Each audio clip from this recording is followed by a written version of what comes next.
हाँ जी प्यारे विद्यार्थियों, प्यार भरी सत श्री अकाल। अज असी चौथी जमात का पाठ नंबर 2 लिपि ਅਤੇ ਵਰਨਮਾਲਾ ਕਰਨ जा रहे हाँ। जिवें कि पहले पाठ ਵਿੱਚ ਅਸੀਂ ਜਾਣਿਆ ਸੀ कि भाषा की ਹੁੰਦੀ है। भाषा तो बाद ਹੁਣ ਗੱਲ ਕਰਾਂਗੇ ਲਿਪੀ ਦੀ कि ਲਿਪੀ ਕੀ ਹੁੰਦੀ है। ਲਿਪੀ बेटा ਕਿਸੇ ਵੀ ਭਾਸ਼ਾ ਨੂੰ ਲਿਖਣ ਲਈ ਜੋ ਚਿੰਨ੍ਹ ਵਰਤੇ ਜਾਂਦੇ ਹਨ ਉਹਨਾਂ ਸਾਰੇ ਚਿੰਨ੍ਹਾਂ ਦੇ ਸਮੂਹ ਨੂੰ ਅਸੀਂ ਕੀ ਕਹਿੰਦੇ ਹਾਂ, ਲਿਪੀ ਕਹਿੰਦੇ ਹਾਂ। ਜਿਵੇਂ ਕਿ ਸਾਹਮਣੇ ਤੁਹਾਨੂੰ ਦੋ ਤਸਵੀਰਾਂ ਦਿਖਾਈ ਦੇ ਰਹੀਆਂ ਨੇ। एक तस्वीर विच बच्चा लिख रहा है बोर्ड पर तुहाडा नां की है जां तुहाडा की नां है, तो दूजे दे विच वो लिख रहा है वट इज़ यूअर नेम। पहली भाषा दे विच किहड़ी भाषा दे विच लिख रहा वो पंजाबी दे विच। दूजे बोर्ड ते किहड़ी भाषा दे विच लिखिया गया अंग्रेजी दे विच। तां ये दो वख-वख भाषावां आ गईयां, ठीक है। भाषावां वख आ गईयां ते दोनों भाषावां नूं लिखण लई जिहड़े चिन्ह भी वख-वख वरते गए है। तां यही चिन्ह जिहड़े असीं वरते है इन्हां सारे चिन्हां नूं मिला के असीं की कहने आ, लिपि। किसी भाषा नूं लिखण लई जो चिन्ह वरते जांदे उन्हां नूं असीं की कहने आ, लिपि कहने आ। जिवें मोहन शब्द हेठां लिखिया गया ये किहड़ी पंजाबी दे विच लिखिया गया। पंजाबी भाषा दी किहड़ी लिपि है, गुरमुखी। उस तो बाद मोहन अंग्रेजी दे विच लिखिया गया, अंग्रेजी भाषा दी लिपि किहड़ी है, रोमन। तां उस तो बाद मोहन हिंदी च भी लिखिया गया, हिंदी दी लिपि किहड़ी है, देवनागरी। हर भाषा की अपनी लिपि वक्री हुंदी है। जिमें कि असी देखते हैं कि पंजाबी दे विच एक वर्णमाला है जिहदे विच ऊड़ा आड़ा ईड़ी ससा हा ये सारे अखर आ जाते हैं। अंग्रेजी दे विच किहड़ी मतलब उहदी अंग्रेजी भाषा जिहड़ी रोमन लिपि है उहदे विच की आ जांदे आ, ABCD अल्फाबैट्स, ठीक है। हिंदी है जिहड़ी उहदे विच की आ जांदी है वर्णमाला, हिंदी दे विच अ आ ए ई ओ ऊ। ये सारे वख-वख चिन्ह है बेटा। ये चिन्ह जिहड़े आ वो सारे रल के की बनाउंदे आ, लिपि बनाउंदे आ। तां गल करांगे पंजाबी दी भाषा दी लिपि किहड़ी आ, गुरमुखी। गुरमुखी लिपि दे विच की कुछ आउंदा है, 35 अखर। पहलां इहनूं 35 अखरी भी कहा जांदा सी, 35 अखर होण दे करके इहनूं की कहा जांदा सी, 35 अखरी भी कहा जांदा सी। पर हुण इहदे विच अखर किन्ने हो गए, 41। हुण किन्ने अखर हो गए, 41।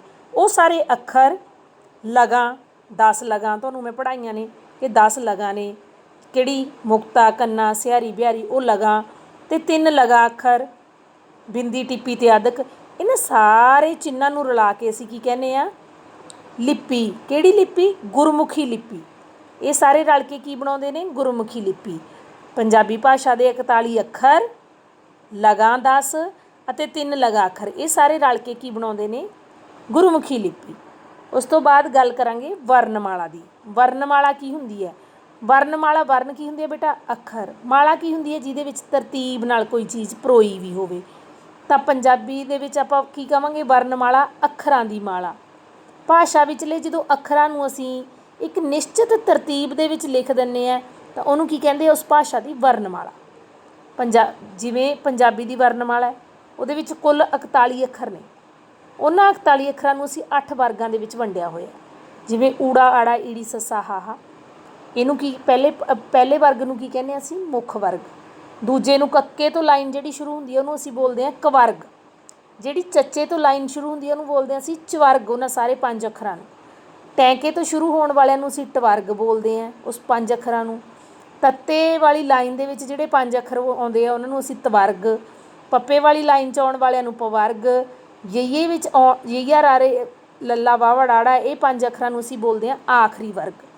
ते उस तो बाद पहलां यही 35 अखर हुंदे सी पंजाबी दे विच, तां ही इहनूं 35 अखरी भी कहा जांदा सी। पर उस तो बाद उर्दू ते फारसी दे शब्दां नूं लिखण लई कुछ अखर जिहड़े होर साडे भाषा दे विच शामिल कीते गए, साडी वर्णमाला दे विच शामिल कीते गए। इन्हां नवें 6 अखरां नूं असीं की कहने आ, नवीन वर्ग। इहदे विच पैर च बिंदी वाले 6 अखर है जिहड़े वो आ जांदे आ, उन्हां दे पैर च बिंदी पा के उन्हां दा उचारण है वखरा हो जांदा है। इहनूं असीं कहने आ नवीन वर्ग। इस तरह वर्णमाला की होगी बेटा, अखरां दी माला जिहदे विच भाषा दे वर्णां नूं तरतीब विच लिखिया जांदा उहनूं की कहंदे आ, वर्णमाला। पंजाबी वर्णमाला दे कुल किन्ने अखर ने, 41। इन्हां नूं किन्ने वर्गां विच वंडिया होया, 8 वर्गां दे विच। उस तो बाद गल करदे आ भाषा ते लिपि विच अंतर की है बेटा। भाषा की है बेटा, किसी भी मतलब मन के विचार नूं बोल के जां लिख के जदों असीं प्रगट करदे उहनूं भाषा कह दिंदे आ, ठीक है ना। पर लिपि की है, ਉਹਨਾਂ ਵਿਚਾਰਾਂ ਨੂੰ ਪ੍ਰਗਟ ਕਰਨ ਲਈ ਜਿਹੜੇ ਚਿੰਨ੍ਹ ਵਰਤੇ ਜਾਂਦੇ ਉਹਨੂੰ ਅਸੀਂ ਲਿਪੀ ਕਹਿੰਦੇ ਹਾਂ। ਠੀਕ ਹੈ, ਤਾਂ ਚਿੰਨ੍ਹ ਕਿਹੜੇ ਹੈ? ਜਿਵੇਂ ਰਾਮ ਸੌ ਰਿਹਾ, ਇਹ ਕਿਹੜੀ ਲਿਪੀ 'ਚ ਆਪਾਂ ਲਿਖ ਲਿਆ? ਗੁਰਮੁਖੀ ਦੇ ਵਿੱਚ। ਜੇ ਉਹਨੂੰ ਆਪਾਂ ਅੰਗਰੇਜ਼ੀ ਦੇ ਵਿੱਚ ਲਿਖ ਲਿਓ ਰਾਮ ਸੋ ਰਿਹਾ ਹੈ, ਤਾਂ ਕਿਹੜੀ ਲਿਪੀ ਬਣ ਗਈ? ਰੋਮਨ। ਜੇ ਰਾਮ ਸੋ ਰਿਹਾ ਹੈ ਹਿੰਦੀ 'ਚ ਲਿਖ ਦਾਂਗੇ, ਉਹ ਦੇਵਨਾਗਰੀ ਲਿਪੀ। ਕਿਉਂਕਿ ਹਰ ਲਿਪੀ, ਹਰ ਭਾਸ਼ਾ ਦੀ ਆਪਣੀ ਇੱਕ ਲਿਪੀ ਹੈ, ਆਪਣੇ ਚਿੰਨ੍ਹ ਨੇ। ਤਾਂ ਇਸ ਤਰ੍ਹਾਂ ਅਸੀਂ ਕਿਵੇਂ ਦੇਖਾਂਗੇ ਦੋਨਾਂ ਦੇ ਵਿੱਚ ਕਿ ਭਾਸ਼ਾ ਕੀ ਹੁੰਦੀ ਹੈ? ਆਪਣੇ ਮਨ ਦੇ ਵਿਚਾਰਾਂ ਨੂੰ ਪ੍ਰਗਟ ਕਰਨ ਦਾ ਇੱਕ ਸਾਧਨ ਹੈ। ਪਰ ਲਿਪੀ ਕੀ ਹੈ? ਉਹਨਾਂ ਵਿਚਾਰਾਂ ਨੂੰ ਲਿਖ ਕੇ ਪ੍ਰਗਟ ਕਰਨ ਲਈ ਜਿਹੜੇ ਚਿੰਨ੍ਹ ਵਰਤੇ ਜਾਂਦੇ ਆ ਉਹਨਾਂ ਦਾ ਇੱਕ ਸਮੂਹ ਹੈ। ਠੀਕ ਹੈ, ਕਲੀਅਰ ਹੋ ਗਿਆ ਬੇਟਾ ਸਾਰੇ ਬੱਚਿਆਂ ਨੂੰ ਕਿ ਭਾਸ਼ਾ ਅਤੇ ਲਿਪੀ ਵਿੱਚ ਕੀ ਅੰਤਰ ਹੈ? ਹੁਣ ਇਸ ਪਾਠ ਵਿੱਚ ਅਸੀਂ ਕੀ ਕੀ ਪੜ੍ਹਿਆ? ਸਭ ਤੋਂ ਪਹਿਲਾਂ ਅਸੀਂ ਪੜ੍ਹਿਆ ਲਿਪੀ ਬਾਰੇ ਕਿ ਲਿਪੀ ਕੀ ਹੁੰਦੀ ਹੈ, ਕਿ ਲਿਪੀ ਕੀ ਹੁੰਦੀ ਹੈ? ਕਿਸੇ ਭਾਸ਼ਾ ਨੂੰ ਲਿਖਣ ਲਈ ਜਿਹੜੇ ਚਿੰਨ੍ਹ ਵਰਤੇ ਜਾਂਦੇ ਹਨ ਉਹਨਾਂ ਨੂੰ ਉਸ ਭਾਸ਼ਾ ਦੀ ਲਿਪੀ ਕਿਹਾ ਜਾਂਦਾ ਹੈ। ਉਸ ਤੋਂ ਬਾਅਦ ਗੱਲ ਕੀਤੀ ਗੁਰਮੁਖੀ ਲਿਪੀ ਦੀ। ਗੁਰਮੁਖੀ ਲਿਪੀ ਦੇ ਵਿੱਚ ਅਸੀਂ ਕੀ ਦੇਖਿਆ ਕਿ ਗੁਰਮੁਖੀ ਲਿਪੀ ਦੇ ਵਿੱਚ 41 ਅੱਖਰ, ਲਗਾਂ ਅਤੇ ਲਗਾ ਅੱਖਰ ਸਾਰੇ ਸ਼ਾਮਲ ਆ। ਉਸ ਤੋਂ ਬਾਅਦ ਵਰਨਮਾਲਾ ਦੀ ਗੱਲ ਕੀਤੀ। ਵਰਨਮਾਲਾ ਕੀ ਹੁੰਦੀ ਹੈ ਬੇਟਾ? ਜਦੋਂ ਭਾਸ਼ਾ ਦੇ ਅੱਖਰਾਂ ਨੂੰ ਇੱਕ ਨਿਸ਼ਚਿਤ ਤਰਤੀਬ ਦੇ ਵਿੱਚ ਲਿਖ ਦਿੱਤਾ ਜਾਂਦਾ ਉਹਨੂੰ ਅਸੀਂ ਵਰਨਮਾਲਾ ਕਹਿ ਦਿੰਦੇ ਹਾਂ। ਅਤੇ ਪੰਜਾਬੀ ਵਰਨਮਾਲਾ ਦੇ ਵਿੱਚ 41 ਅੱਖਰ ਨੇ। 41 ਵਰਨ ਜਾਂ ਅੱਖਰ ਇੱਕੋ ਹੀ ਚੀਜ਼ ਹੁੰਦੀ ਹੈ। ਉਹਨਾਂ ਨੂੰ 8 ਵਰਗਾਂ ਦੇ ਵਿੱਚ ਵੰਡਿਆ ਗਿਆ। ਉਹਨਾਂ 8 ਵਰਗਾਂ ਬਾਰੇ ਆਪਾਂ ਜਾਣਕਾਰੀ ਲਈ।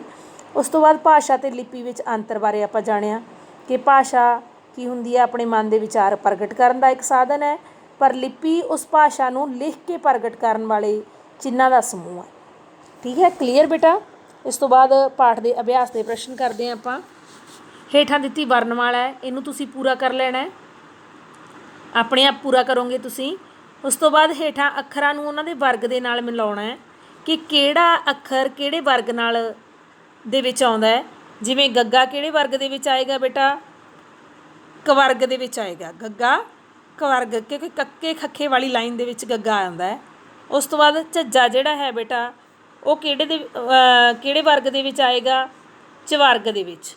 ਚੱਚੇ ਛੱਛੇ ਵਾਲੀ ਲਾਈਨ ਦੇ ਵਿੱਚ ਆਉਂਦਾ ਝੱਜਾ, ਤਾਂ ਝੱਜਾ ਜਿਹੜਾ ਉਹ ਚਵਰਗ ਦੇ ਵਿੱਚ ਆਏਗਾ। ਉਸ ਤੋਂ ਬਾਅਦ ਢੱਡਾ ਜਿਹੜਾ ਉਹ ਟਵਰਗ ਦੇ ਵਿੱਚ ਆਏਗਾ, ਟੈਂਕੇ ਠੱਠੇ ਵਾਲੀ ਲਾਈਨ ਦੇ ਵਿੱਚ ਆਉਂਦਾ ਹੈ। ਉਸ ਤੋਂ ਬਾਅਦ ਦੱਦਾ ਜਿਹੜਾ ਉਹ ਤਵਰਗ ਦੇ ਵਿੱਚ ਆਏਗਾ, ਤੱਤੇ ਥੱਥੇ ਵਾਲੀ ਲਾਈਨ ਦੇ ਵਿੱਚ ਆਉਂਦਾ ਕਰਕੇ। ਉਸ ਤੋਂ ਬਾਅਦ ਬੱਬਾ ਜਿਹੜਾ ਉਹ ਪਵਰਗ ਦੇ ਵਿੱਚ ਆਏਗਾ, ਪਵਰਗ ਨਾਲ ਮਿਲਾ ਦੇਣਾ ਤੁਸੀਂ। ਉਸ ਤੋਂ ਬਾਅਦ ਲੱਲਾ ਜਿਹੜਾ ਉਹ ਆਖਰੀ ਵਰਗ ਨਾਲ ਮਿਲਾ ਦੇਣਾ। ਲੱਲਾ ਕਿਹੜੇ? ਯਈਏ ਰਾਰੇ ਵਾਲੀ ਆਖਰੀ ਲਾਈਨ ਦੇ ਵਿੱਚ ਆਉਂਦਾ ਹੈ, ਇਸ ਕਰਕੇ ਇਹ ਆਖਰੀ ਵਰਗ ਨਾਲ ਮਿਲਾਵਾਂਗੇ। ਅਤੇ ਗੱਗੇ ਪੈਰ ਬਿੰਦੀ ਹੈ ਜਿਹੜੀ ਉਹ ਆਪਾਂ ਨਵੀਨ ਵਰਗ ਨਾਲ ਮਿਲਾਵਾਂਗੇ। ਗੱਗੇ ਪੈਰ ਬਿੰਦੀ ਨਵੀਨ ਵਰਗ ਦੇ ਨਾਲ ਮਿਲਾ ਦੇਵਾਂਗੇ। ਉਸ ਤੋਂ ਬਾਅਦ ਹੇਠਾਂ ਦਿੱਤੀਆਂ ਤਸਵੀਰਾਂ ਨੇ, ਉਹਨਾਂ ਦੇ ਨਾਂ ਲਿਖਣੇ ਆਪਾਂ। ਠੀਕ ਹੈ ਨਾ। ਜੋ ਤਸਵੀਰ ਦੇ ਵਿੱਚ ਤੁਹਾਨੂੰ ਦਿਖਾਈ ਦਿੰਦਾ ਉਹਦਾ ਨਾਮ ਤੁਸੀਂ ਲਿਖ ਦੇਣਾ ਹੈ। ਉਸ ਤੋਂ ਬਾਅਦ ਹੇਠਾਂ ਵਾਕਾਂ ਦੇ ਸਾਹਮਣੇ ਠੀਕ ਅਤੇ ਗਲਤ ਵਾਕਾਂ ਦੇ ਸਾਹਮਣੇ ਗਲਤ ਦਾ ਨਿਸ਼ਾਨ ਲਗਾਉਣਾ ਹੈ। ਜਿਵੇਂ ਪੰਜਾਬੀ ਵਰਨਮਾਲਾ ਵਿੱਚ 41 ਵਰਨ ਹਨ। 41 ਵਰਨ ਹਨ, ਠੀਕ ਹੈ ਬੇਟਾ। 41 ਵਰਨ ਹੈ ਸਾਡੇ ਕੋਲ ਪੰਜਾਬੀ ਵਰਨਮਾਲਾ ਦੇ ਵਿੱਚ। ਉਸ ਤੋਂ ਬਾਅਦ ਰਾਮ ਸ਼ਬਦ ਗੁਰਮੁਖੀ ਲਿਪੀ ਵਿੱਚ ਲਿਖਿਆ ਗਿਆ ਹੈ। ਨਹੀਂ ਬੇਟਾ, ਕਿਹੜੀ ਲਿਪੀ ਹੈ ਇਹ? ਰੋਮਨ ਲਿਪੀ। ਅੰਗਰੇਜ਼ੀ ਭਾਸ਼ਾ 'ਚ ਲਿਖਿਆ ਹੋਇਆ ਰਾਮ, ਅਤੇ ਅੰਗਰੇਜ਼ੀ ਦੀ ਲਿਪੀ ਕਿਹੜੀ ਹੈ? ਰੋਮਨ।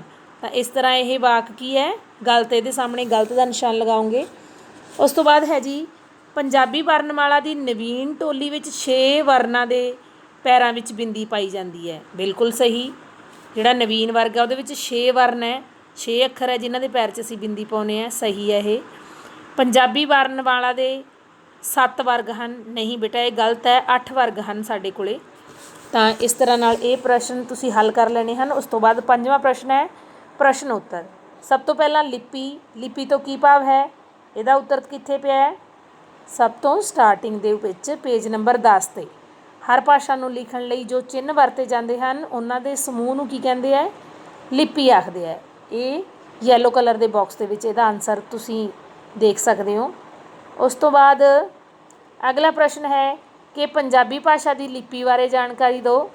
ਪੰਜਾਬੀ ਭਾਸ਼ਾ ਦੀ ਲਿਪੀ ਬਾਰੇ ਜਾਣਕਾਰੀ ਬਿਲਕੁਲ ਸਾਨੂੰ ਦਿੱਤੀ ਗਈ ਹੈ ਜੀ। ਗੁਰਮੁਖੀ ਲਿਪੀ। ਪੰਜਾਬੀ ਭਾਸ਼ਾ ਦੀ ਲਿਪੀ ਦਾ ਨਾਂ ਕੀ ਹੈ? ਗੁਰਮੁਖੀ। ਠੀਕ ਹੈ। ਪਹਿਲਾਂ ਇਸ ਵਿੱਚ 35 ਅੱਖਰ ਹੋਣ ਕਾਰਨ ਇਸ ਨੂੰ 35 ਅੱਖਰੀ ਵੀ ਕਿਹਾ ਜਾਂਦਾ ਸੀ। ਗੁਰਮੁਖੀ ਲਿਪੀ ਵਿੱਚ ਅੱਖਰ, ਲਗਾਂ ਅਤੇ ਲਗਾ ਅੱਖਰ ਸ਼ਾਮਲ ਹਨ। ਇਹ ਜਾਣਕਾਰੀ ਤੁਸੀਂ ਦੇ ਸਕਦੇ ਹੋ ਗੁਰਮੁਖੀ ਲਿਪੀ ਬਾਰੇ, ਪੰਜਾਬੀ ਭਾਸ਼ਾ ਦੀ ਲਿਪੀ ਬਾਰੇ। ਉਸ ਤੋਂ ਬਾਅਦ ਗੱਲ ਕੀਤੀ ਹੈ ਵਰਨਮਾਲਾ ਕਿਸ ਨੂੰ ਆਖਦੇ ਹਨ। ਇਹ ਵੀ ਅਸੀਂ ਪੜ੍ਹਿਆ ਸੀ ਪਾਠ ਦੇ ਵਿੱਚ। ਭਾਸ਼ਾ ਵਿਚਲੇ ਵਰਨਾਂ ਨੂੰ ਨਿਰਧਾਰਤ ਤਰਤੀਬ ਵਿੱਚ ਨੂੰ ਕੀ ਕਹਿੰਦੇ ਹੈ, ਉਸ ਭਾਸ਼ਾ ਦੀ ਵਰਨਮਾਲਾ ਆਖਦੇ ਹਨ। ਇਹ ਯੈਲੋ ਕਲਰ ਦੇ ਬਾਕਸ ਦੇ ਵਿੱਚ ਆਨਸਰ ਤੁਹਾਨੂੰ ਮਿਲ ਗਿਆ, ਬਿਲਕੁਲ ਸਾਹਮਣੇ ਪਿਆ ਹੈ। ਉਸ ਤੋਂ ਬਾਅਦ ਪੰਜਾਬੀ ਵਰਨਮਾਲਾ ਲਿਖਣੀ ਹੈ, ਉਹ ਤੁਹਾਨੂੰ ਜਿਹੜਾ ਦਿੱਤਾ ਗਿਆ ਹੈ ਜਗ੍ਹਾ ਖਾਲੀ ਥਾਂ, ਉੱਥੇ ਤੁਸੀਂ ਪੰਜਾਬੀ ਵਰਨਮਾਲਾ ਜਿਹੜੀ ਇਹ ਇਸ ਤਰ੍ਹਾਂ ਜਿਹੜਾ ਤੁਹਾਨੂੰ ਪੂਰਾ ਬਾਕਸ ਦਿੱਤਾ ਗਿਆ ਇਸੇ ਤਰ੍ਹਾਂ ਭਲਾ ਲਿਖ ਸਕਦੇ ਹੋ ਤੁਸੀਂ। ਉਸ ਤੋਂ ਬਾਅਦ ਅਗਲਾ ਸਾਡਾ ਪ੍ਰਸ਼ਨ ਹੈ ਜੀ ਕਿ ਆਪਣੀ ਪਸੰਦ ਦੇ ਕਿਸੇ ਵਾਕ ਨੂੰ ਗੁਰਮੁਖੀ, ਦੇਵਨਾਗਰੀ ਅਤੇ ਰੋਮਨ ਲਿਪੀ ਦੇ ਵਿੱਚ ਲਿਖਣਾ ਹੈ। ਕੋਈ ਵਾਕ ਆਪਣੀ ਪਸੰਦ ਦਾ ਤੁਸੀਂ ਤਿੰਨੋਂ ਲਿਪੀਆਂ ਦੇ ਵਿੱਚ ਲਿਖਣਾ ਹੈ। ਜਿਸ ਤਰ੍ਹਾਂ ਕਿ ਇੱਥੇ ਇੱਕ ਵਾਕ ਸਾਨੂੰ ਰਾਮ ਸੌਂ ਰਿਹਾ ਹੈ, 3 ਲਿਪੀਆਂ ਦੇ ਵਿੱਚ ਲਿਖਿਆ ਗਿਆ, ਗੁਰਮੁਖੀ ਦੇ ਵਿੱਚ ਵੀ ਲਿਖਿਆ ਗਿਆ ਹੈ, ਰੋਮਨ ਦੇ ਵਿੱਚ ਵੀ ਅਤੇ ਦੇਵਨਾਗਰੀ ਦੇ ਵਿੱਚ ਵੀ। ਇਸੇ ਤਰ੍ਹਾਂ ਨਾਲ ਆਪਣੀ ਪਸੰਦ ਦਾ ਕੋਈ ਇੱਕ ਵਾਕ ਤੁਸੀਂ ਤਿੰਨੋਂ ਲਿਪੀਆਂ ਦੇ ਵਿੱਚ ਲਿਖ ਲੈਣਾ ਹੈ। ਇਹਦੇ ਵਿੱਚ ਕਿਰਿਆਤਮਕ ਵਿਧੀ ਵਿੱਚ ਕੀ ਹੈ ਕਿ ਪੰਜਾਬੀ ਵਰਨਮਾਲਾ ਦਾ ਤੁਸੀਂ ਇੱਕ ਸੁੰਦਰ ਚਾਰਟ ਬਣਾ ਕੇ ਆਪਣੀ ਕਲਾਸ ਦੇ ਕਮਰੇ ਵਿੱਚ ਲਾਉਣ ਲਈ ਤਿਆਰ ਕਰਨਾ ਹੈ। ਤਾਂ ਉਮੀਦ ਹੈ ਬੇਟਾ ਤੁਹਾਨੂੰ ਪਾਠ ਸਮਝ ਆਇਆ ਹੋਵੇਗਾ। ਧੰਨਵਾਦ।